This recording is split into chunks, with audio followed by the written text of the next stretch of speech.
Emprunter ce tronçon Tobor-Elana via le barrage d'Afignam relève d'un véritable parcours de combattant.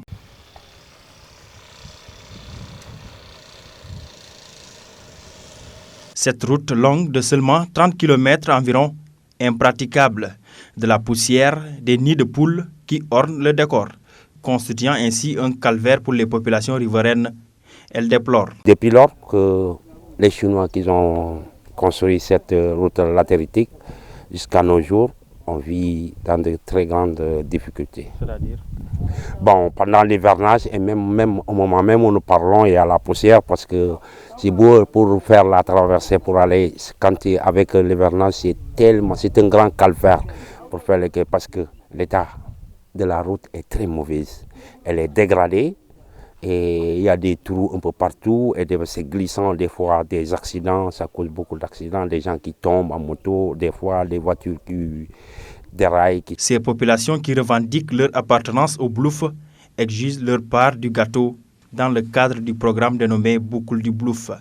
Elles se disent oubliées par les autorités. Et Afignam fait partie de la boucle de Bluff.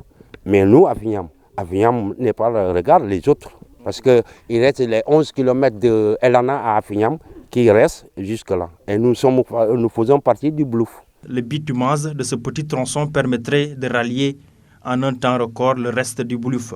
Dommage se désolent les usagers. Mais l'espoir est permis selon le député maire de Niamone qui dit avoir porté le plaidoyer auprès des autorités. Bon, il faut reconnaître que ça a toujours été une difficulté.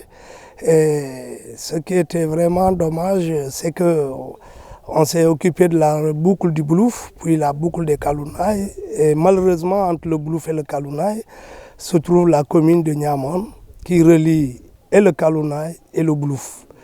Et là, il n'y avait pas de projet. Mais après un plaidoyer auprès du gouverneur et du préfet, avec l'appui du gouverneur et du préfet, il est prévu quand même aussi de vraiment réhabiliter cette route, la bitumer.